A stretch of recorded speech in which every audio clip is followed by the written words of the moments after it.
Hello students and parents. So రీసెంట్గా జరిగిన May 3న జరిగినటువంటి NEET exam preliminary key release చేసిన తర్వాత క్యాన్సిల్ చేయడం జరిగింది. రీజన్ ఏంటంటే మీ అందరికీ తెలిసిందే, పేపర్ లీకేజ్.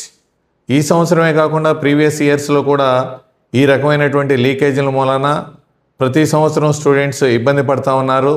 దీని మీద నిన్న సుప్రీంకోర్టు కూడా ఈ కేసు విచారణలో చాలా సీరియస్ అవ్వడం జరిగింది. అందుకని ఎన్టీఏ ఇప్పుడు నేషనల్ లెవెల్లో యూనిఫైడ్ కామన్ ఎంట్రన్స్ ఎగ్జామ్ అనేటువంటి ఒక కొత్త ప్రతిపాదనని central cabinet parliamentary standing committee ఎదురుగా, అదేవిధంగా ఎడ్యుకేషన్ మినిస్టరీ టేబుల్ మీదకి ఈ కొత్త ప్రపోజల్ తీసుకురావడం జరిగింది. దీని యొక్క ముఖ్య ఉద్దేశం ఏంటంటే, ఇంజనీరింగ్ స్ట్రీమ్లో మెయిన్స్కి ప్రిపేర్ అయ్యేటువంటి పిల్లలు మ్యాథమెటిక్స్ ప్రయారిటీతో, అదేవిధంగా మెడికల్ ఆస్పిరెంట్స్ ఎవరైతే ఉన్నారో ఆ మ్యాథమెటిక్స్ ప్లేస్లో బయాలజీ రాసే విధంగా ఇద్దరూ కలిసి కామన్గా ఫిజిక్స్ అండ్ కెమిస్ట్రీ ఒక కామన్ ఎగ్జామ్ పెడదామనేటువంటి ప్రపోజల్ని తీసుకురావడం జరిగింది.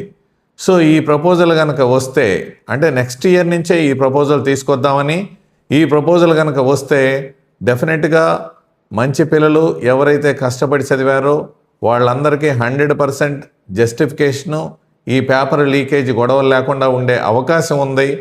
సో కాబట్టి ఇది చదివినటువంటి పిల్లలకి అందరికీ కూడా ఏ ఇబ్బందులు లేకుండా వాళ్ళు చదివినటువంటి దానికి కరెక్ట్గా రిజల్ట్ తెచ్చుకునేటువంటి అవకాశం ఈ ఎగ్జామ్ ద్వారా వస్తుంది.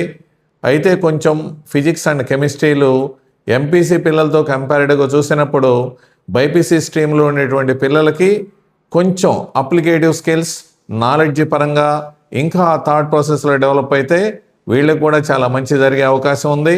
ఇది ఒక మంచి శుభ పరిణామంగా పిల్లలు కానీ పేరెంట్స్ కానీ అందరూ ఫీల్ అవ్వచ్చు. ఇదే కనుక జరిగితే ఖచ్చితంగా ఫ్యూచర్లో రెండు సైమల్టేనియస్గా ఒకేసారి ఈ ఎగ్జామ్ కండక్ట్ చేయడం ద్వారా పిల్లలందరికీ కూడా చాలా మంచి జరుగుద్ది. పేరెంట్స్ అందరూ కూడా చాలా హ్యాపీగా ఫీల్ అవ్వచ్చు. సో ఇది అందరికీ కూడా మంచి జరుగుతుందని 100% నమ్మకంతో వాళ్ళు కూడా ఈ బిల్లుని టేబుల్ మీదకి తీసుకొచ్చారు. ఇది యాక్సెప్ట్ చేసిన తర్వాత ఇంప్లిమెంటేషన్లోకి వస్తే ప్రతి స్టూడెంట్ కూడా చాలా కాన్ఫిడెంట్గా ఎగ్జామ్ రాసిన తర్వాత కూడా ప్రశాంతంగా ఉండి ఆ రిజల్ట్ కోసం వెయిట్ చేస్తే సరిపోతుంది తప్పితే క్యాన్సిల్ అవుతుందేమోనని భయపడాల్సిన అవసరం లేకుండా ఉండొచ్చు.